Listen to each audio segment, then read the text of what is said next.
Hello, everyone. We are rolling for another episode of the JJF1 podcast, where Jonah and Jordan talk about all things related to F1. Today, we have a doubleheader for a doubleheader race weekend, where we first had the Mexico City Grand Prix, where Max Verstappen won from Lewis Hamilton and Sergio Perez, and then not the Brazilian Grand Prix anymore, the Sao Paulo Grand Prix. Did you know they changed it? I did. Where Lewis Hamilton won from Max Verstappen in second and Valtteri Bottas in third. So, Jordan, we have a lot to talk about on this episode. I wanna get a little bit of an overview first of how you think these last 2 weeks went. Well, first of all, it's very weird the whole name change because apparently the Mexican Grand Prix is now the Mexico City Grand Prix. They're very weird with the name changes this year. I don't know what's going on. They posted the Formula One YouTube channel, posted on YouTube the highlights, and they called it the 2021 Brazilian Grand Prix. So I don't know what the name is. I don't think they even know what the name is anymore. I think apparently it's the Sao Paulo Grand Prix. David Croft, when he said at the end during the podium ceremony, he said it's the Sao Paulo Grand Prix, but they posted on F1 TV and on the Formula One YouTube channel saying the Brazilian Grand Prix. So I don't even think they even know what's going on. Some guy in marketing is getting fired. I actually know why they switched it to Sao Paulo, though, because they no longer have the support of the Brazilian government. The Brazilian government wanted to build a new racetrack in the Amazon rainforest outside of Rio de Janeiro, and it got shut down. And as a result, F1 extended their contract with Interlagos for 5 years. So the Brazilian government was not happy about that, and thus they removed their name from the Grand Prix, and now that's why it's the Sao Paulo Grand Prix.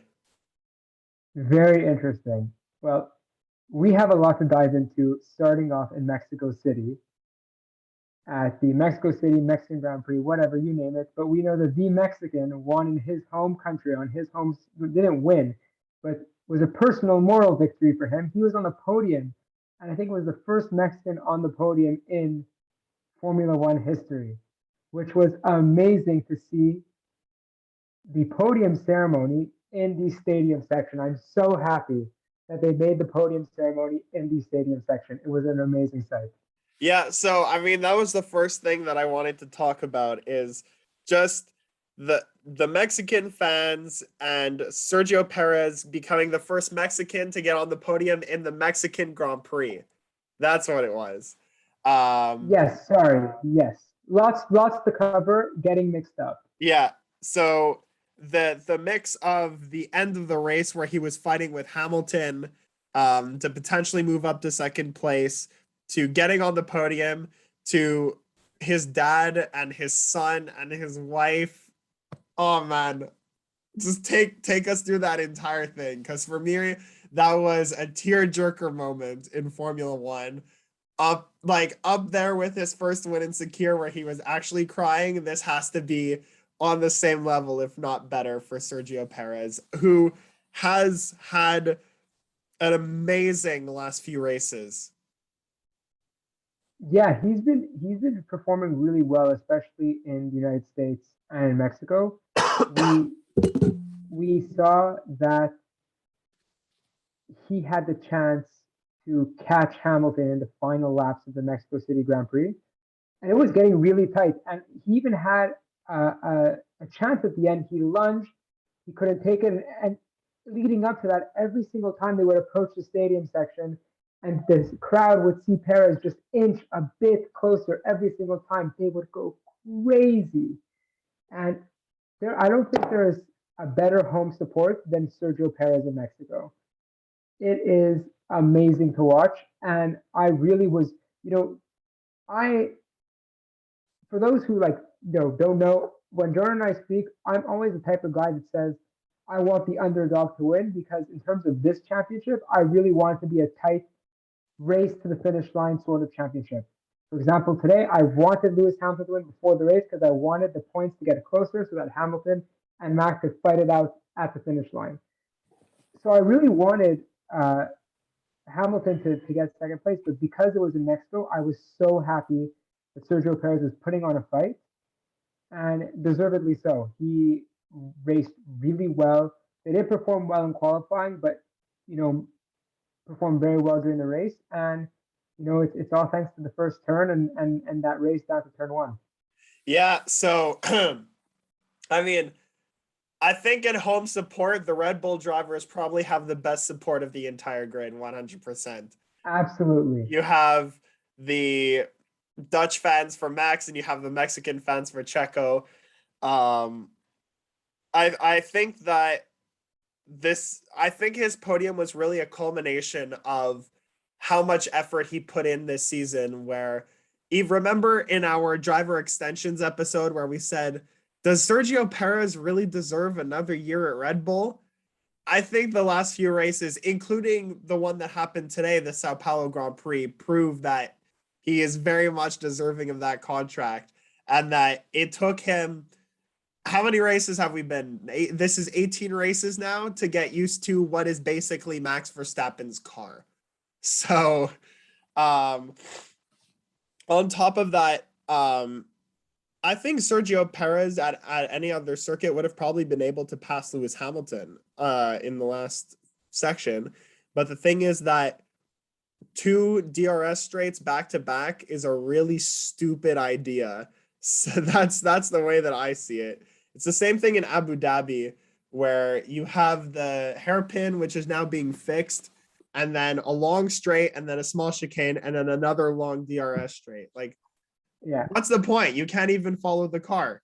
But that's the way that I see it. And honestly, it was a thing of beauty to see the Red Bull car come up on the lift with Max Verstappen on it, and Sergio Perez's dad hugging his son, hugging the management director at Honda, hugging Max, hugging some random marshal. Like, that man was probably the most ecstatic person in that entire track.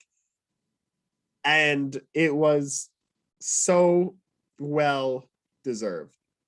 Someone who had a really bad race in Mexico was George Russell. I have basically an overtake moment that I want to talk about. And the one I put in my notes is literally anyone overtaking George Russell in Mexico is what I have for my overtakes of the week that week. I have highlighted. Where did he finish? I forget where did he finish again? He finished I think P16 or P17. Yeah, today wasn't his day either. I mean, 13th, not bad. I mean, we forget that this Williams did not score points for 2.5 years. Right. Like today, at one point, he was trailing Latifi, I believe. Yeah, exactly. Until the few final laps. But back onto Mexico, I have in my notes highlighting Ocon, Raikkonen, Norris, and Lance. Both, all 4 of them, especially Lance, because I have at the end Brad, his race engineer, saying, "Yes, let's go, lads, continue, you can do it." Like, that was the most energetic I've ever seen Brad on F1 radio ever. But yeah, I mean, what do you take of that Williams performance in Mexico, especially making it look so easy for other people to pass? Yeah, I find it interesting because Williams had a really good mid-season, I believe. At the beginning of the season, they weren't so hot. Their car became really, it was on fire come Belgium, come Italy, Hungary as well. I think Hungary's where they got their first points, if I'm not mistaken.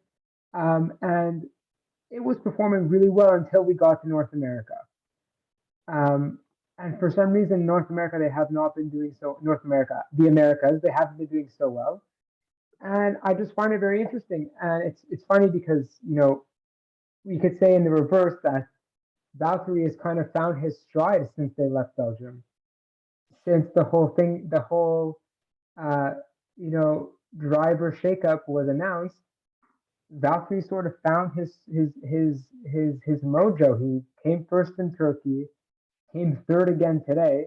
It's just really funny how pressure and external forces play into it, and I'm not surprised if that might be a reason why Williams has dropped off a bit.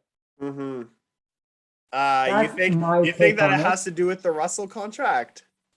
I think that it has to do with alleviating pressure for both parties and how they, every person when they have pressure goes either into fight or flight mode. And I think when people are alleviated of pressure, you have a reaction sort of in the same way. It's sort of, can you keep it going, or when the pressure is not there, uh, do you just chill and relax like you're on the beach? And I think that when the pressure is not there, Valtteri reacts in a positive way. And we've seen George kind of chill since the contract has been announced. Mm. So I'm not saying that there's a causation, but I'm saying there might be a correlation.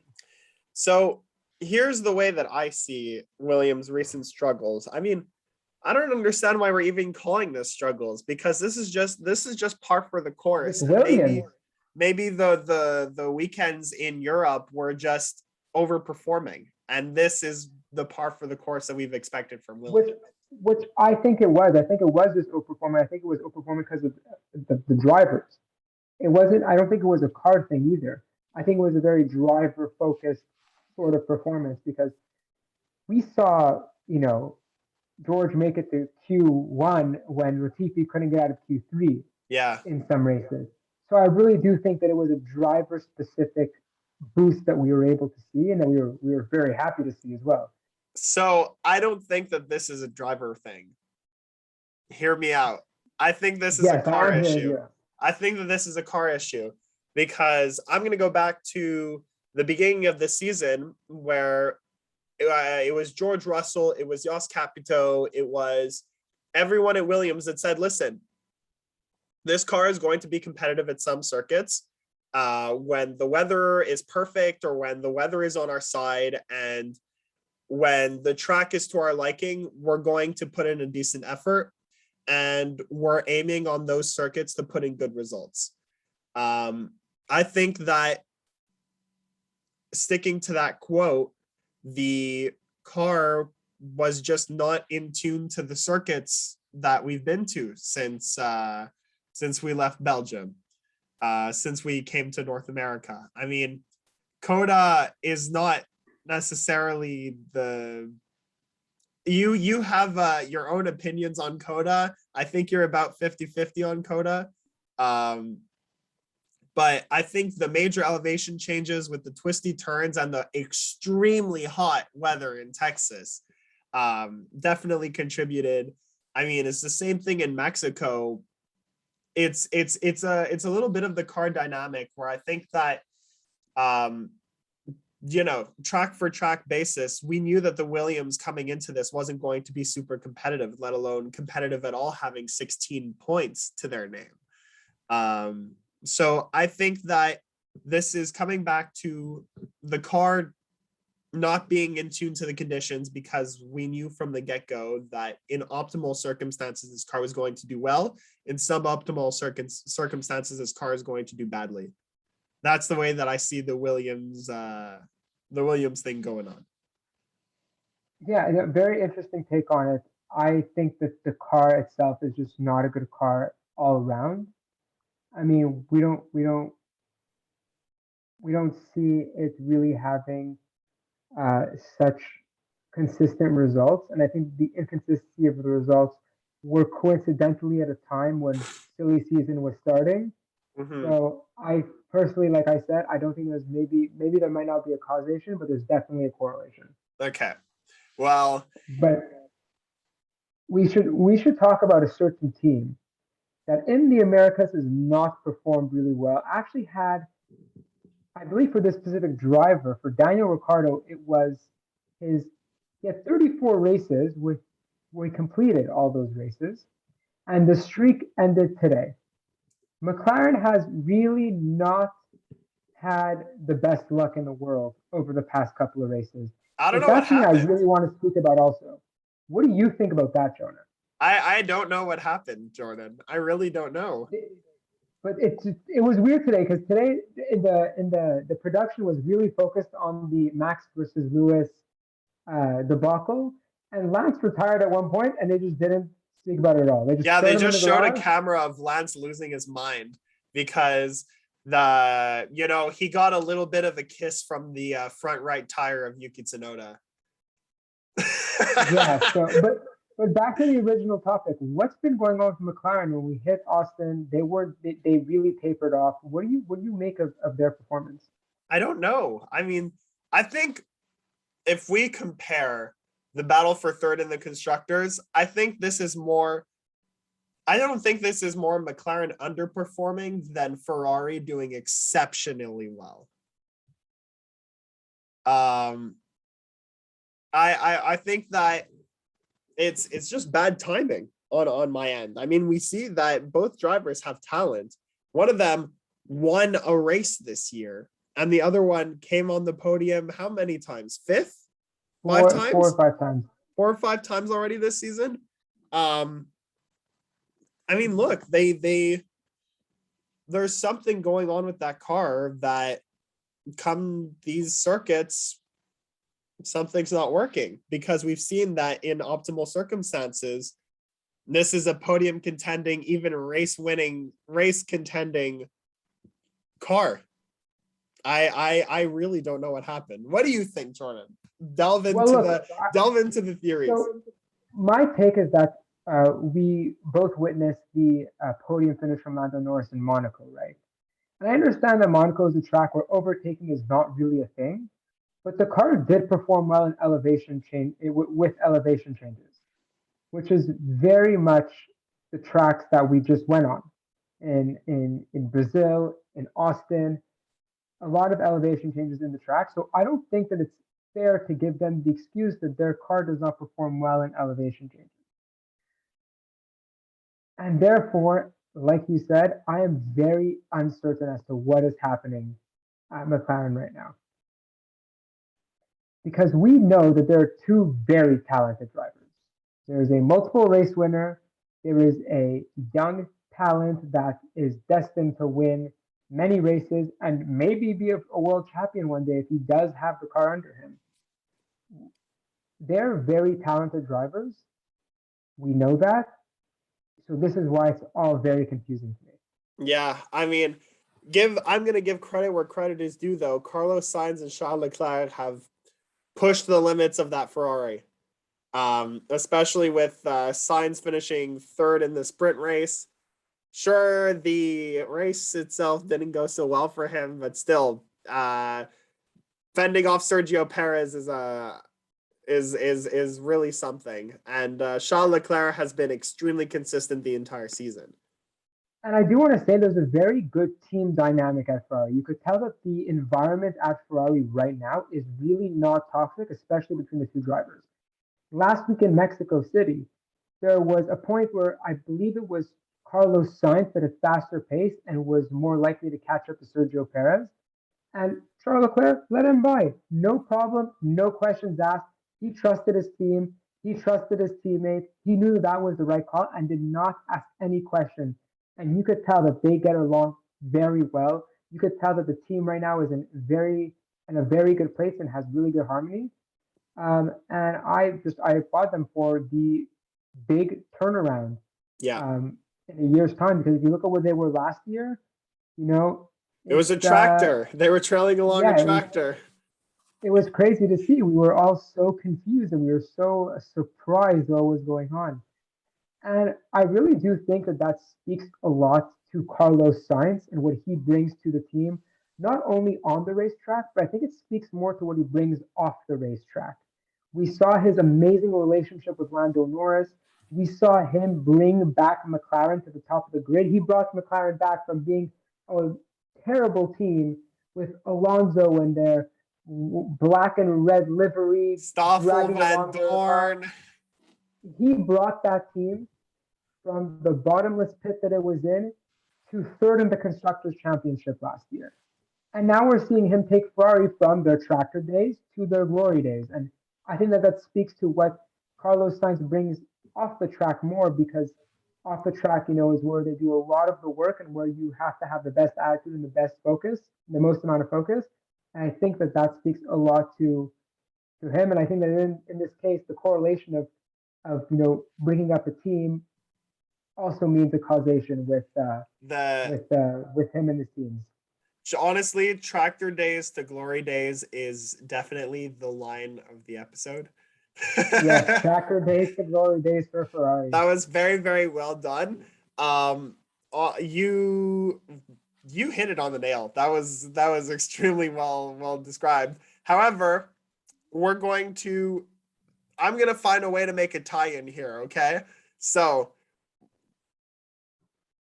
team dynamics, there's definitely one team that's had a definitely weird team dynamic. Weird less so now, but let's talk about Mercedes.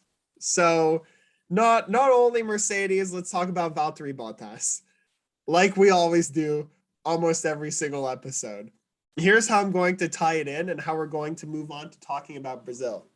We had in Mexico, we had awful luck for Valtteri Bottas, getting hit and being spun around in turn 1.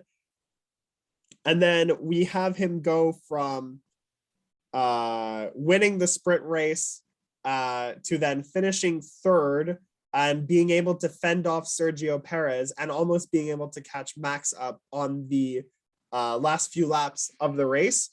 And one thing that I also wanted to talk about is how Mercedes actually started caring about his race now, because under the virtual safety car, they pitted Valtteri and they didn't pit Lewis.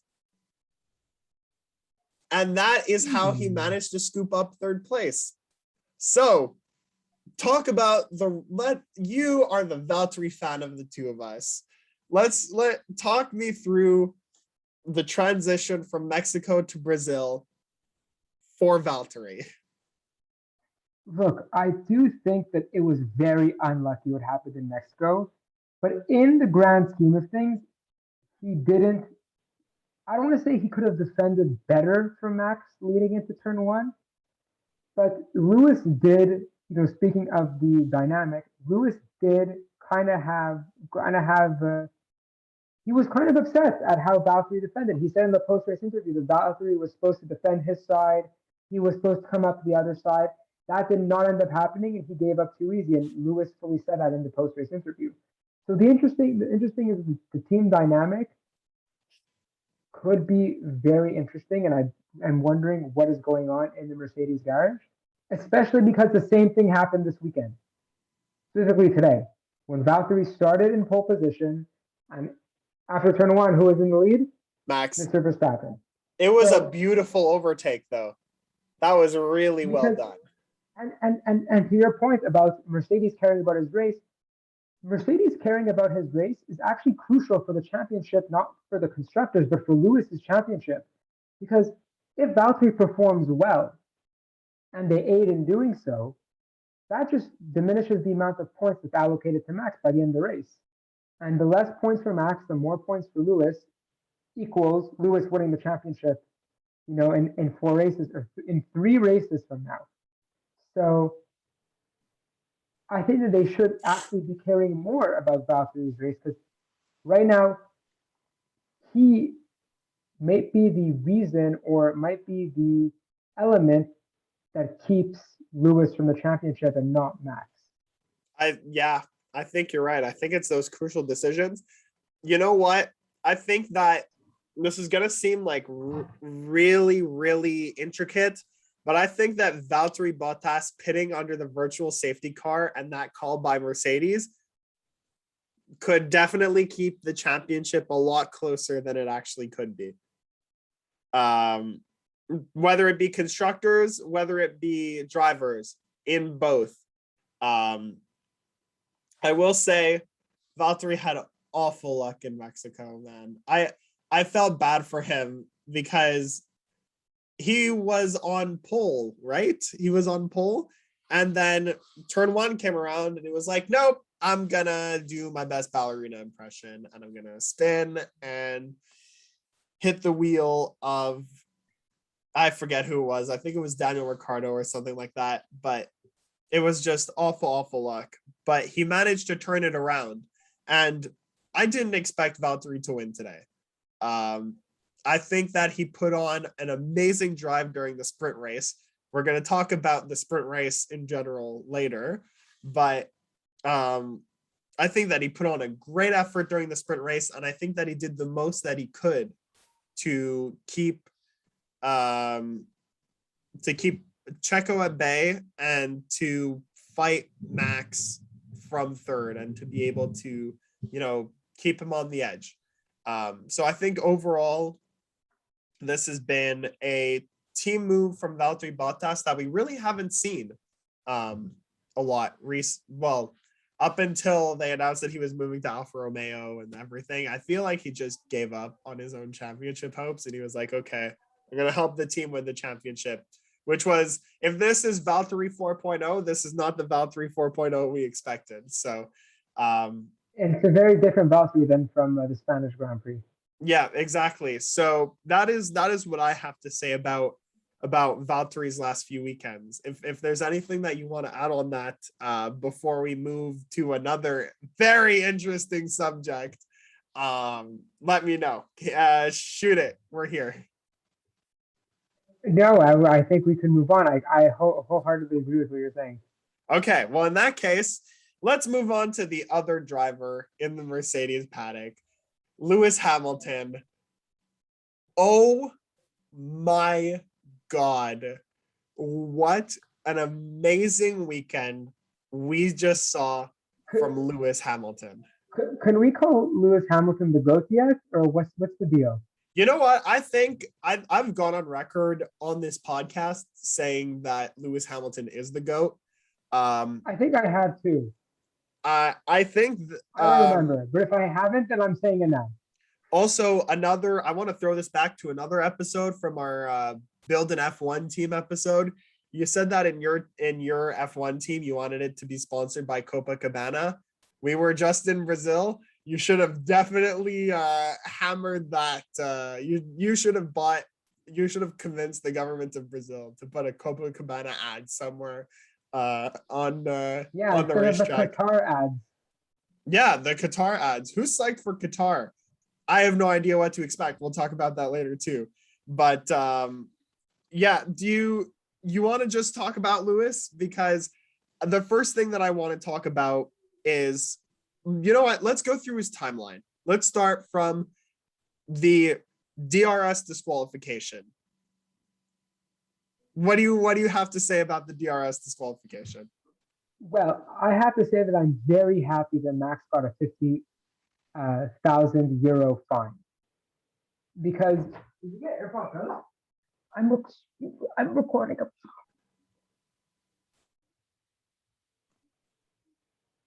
We were talking about Lewis Hamilton. We had a pause.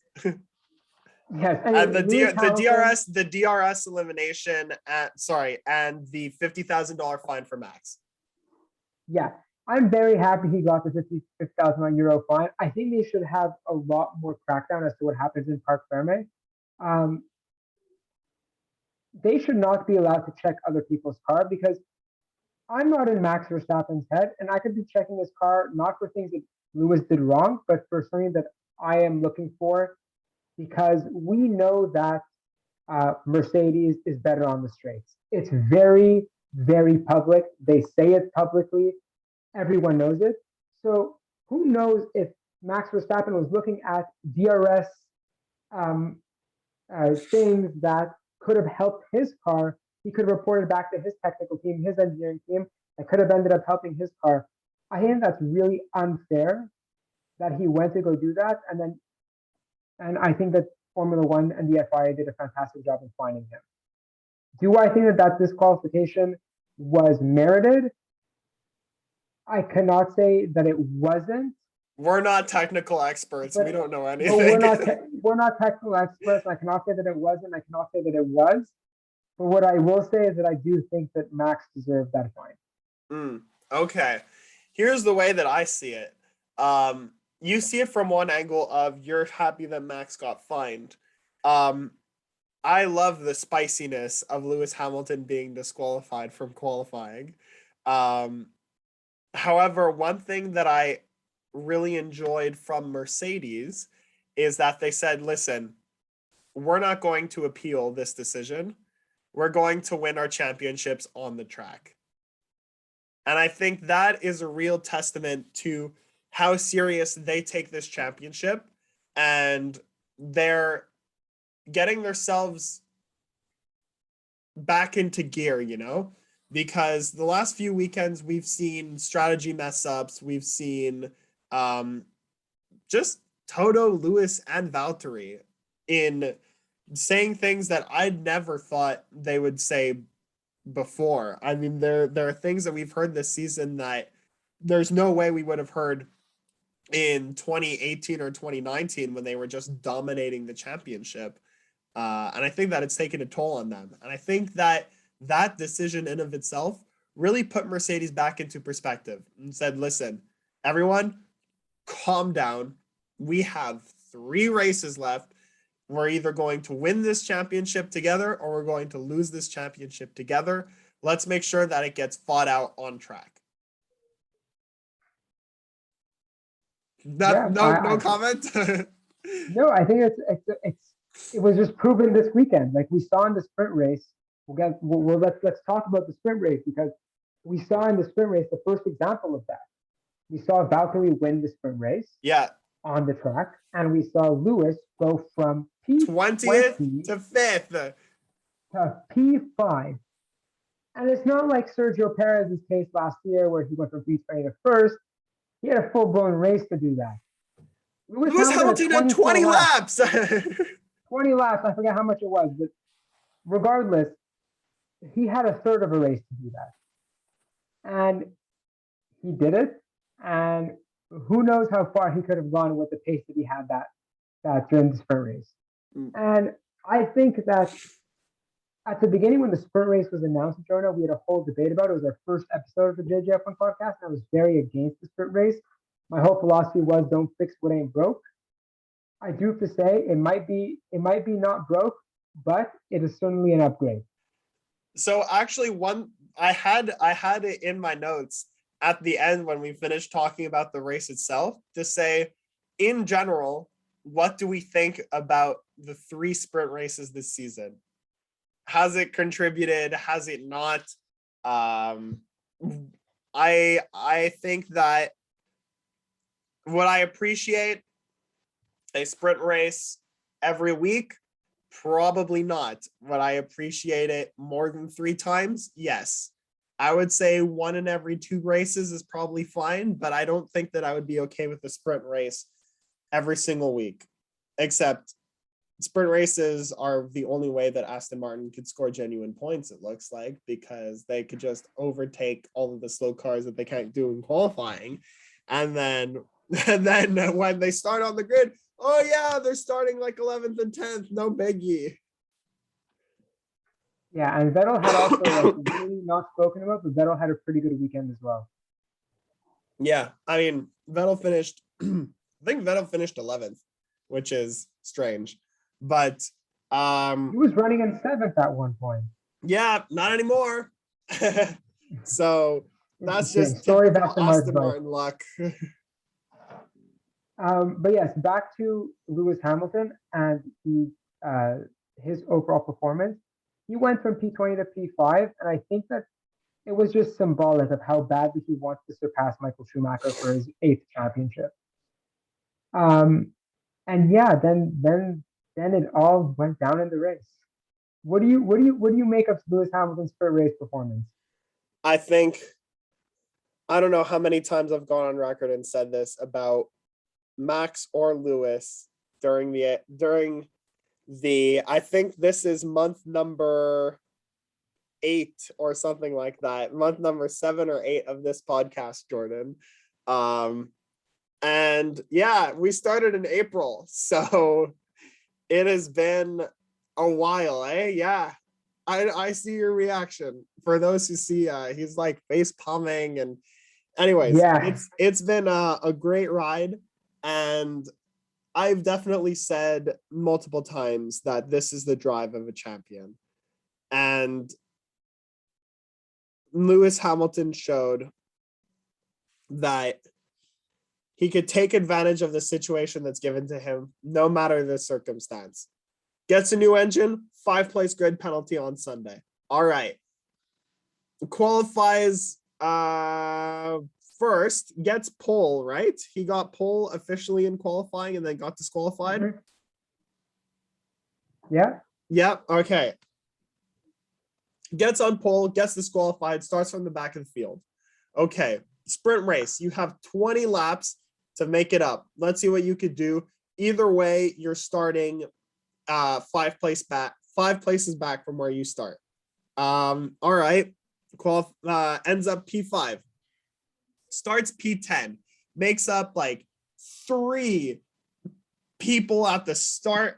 And then all I have here is I have highlighting of all the great overtakes that Lewis Hamilton did this weekend. I have highlight of Norris during the sprint race, which That was my favorite one, actually. beautiful.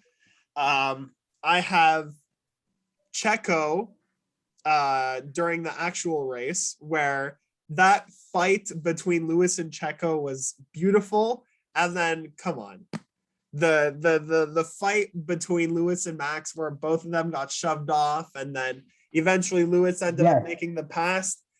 I mean, that was. That's a major topic of conversation, though, because there was a whole debate during the race as to whether Max should have gotten a penalty or not. Now, I know that you probably haven't seen the footage of the steering wheel if he intentionally tried to put him off the track. But what do you think, Jonah, if there should have been a penalty in the call that was made there? I think it was just really fair racing. I think that if both of them got forced off and they were kind of level, I think that it was fair racing. And I'm not saying that because I'm a Max fan or because I'm a Lewis fan or whatever. I'm saying that because I'm going to throw a little bit of an analogy here. I'm a referee in ball hockey, and whenever I debate calling a penalty, there are some 50-50 penalties where I'm like, okay, it's on the limit, but I'll let it slide. That is what I think the FIA did regarding Lewis and Max. Yeah, I found it very interesting. I actually do think there should have been a penalty there. But in the grand scheme of things, I'm happy that there weren't, because I didn't want Lewis to come out on top. Yeah. He ended up coming out on top, and he won the race on the track, and maybe will win the championship on the track as well. That was a very big. Yeah, that was big, it was so good. Had Lewis not won the race, that would have been a very big headline. In the news, everybody would have been saying, if he would have gone the penalty, did the stewards make the right call? Lewis might have won. You know, you never know. I think that, like you said, it was good that there were no penalties, regardless of what I think of the actual situation. What I will say, though, is that I do think that the stewards did take into account the fact that it might have been a championship call. I don't think they care about that. I know they don't, but they don't. I mean, they shouldn't. They shouldn't, but they don't want to alter the natural course of Formula One in general, and that's something they do keep in the back of their heads. I don't think they care about the championship. It's not their job to care about the championship. I don't know. In the NHL playoffs, a lot of penalties are not called because the refs don't want to alter the natural course of the game. Yeah, shout out to Montreal Canadiens versus Vegas Golden Knights. Yes, and right now it's the final four races of the Formula One World Championship. So you could say this is kind of like the Stanley Cup final, you know? And I don't think the refs or the stewards in this case want to alter the natural course of the championship. I think that's a very fair analysis. Meanwhile, I just want to make sure that I talked about everything that I wanted to talk about. Let's focus mainly on Checo versus Lewis versus Max, because we had Lewis pick off Checo and then Lewis pick off Max. And I wanted to get your opinion on just the cutthroat racing that both of them had to endure to deal with Lewis Hamilton and end up losing on both ends. Yeah, no, it's what I really enjoyed about these past 2 or 3 weekends, actually, with Lewis chasing Max in Austin and with Checo chasing Lewis in Mexico, is really a lot of wheel-to-wheel close racing, a lot of racing that was going on within a second. Finally. You know? And I don't think we've had that in a really long time, especially not since I've been into F1 as much as I am now. Last year, on average, Lewis Hamilton won by more than 8 seconds per victory every time he won. And there weren't really, except for Max's performance at the 75th anniversary GP, there weren't really any performances that stood out as being an Abu Dhabi, but there weren't any performances that stood out to be close wheel-to-wheel racing as we had this year between the Mercedes and the Red Bull. And I think that we're just being spoiled, and I really hope that next year it's more of the same with the regulation changes. And I'm happy that the odds of it being that way are higher than it is than there are less odds. Yeah, I 100% agree. I mean, the regulation changes look interesting. Let's hope that it actually is interesting. One thing that I loved. Also, we're gonna have Miami next year. Where we don't know, a completely new track that no motor series has ever raced on. You want to talk about unknown tracks? You want to talk about unknown tracks? We're about to go to 2 unknown tracks. Yeah, and I'm really excited for both of them. I do think that. Yeah, I'm really excited for both of them. So one thing that I wanted to talk about between Checo, Max, and Lewis before we go on to next week, triple header, man, crazy, is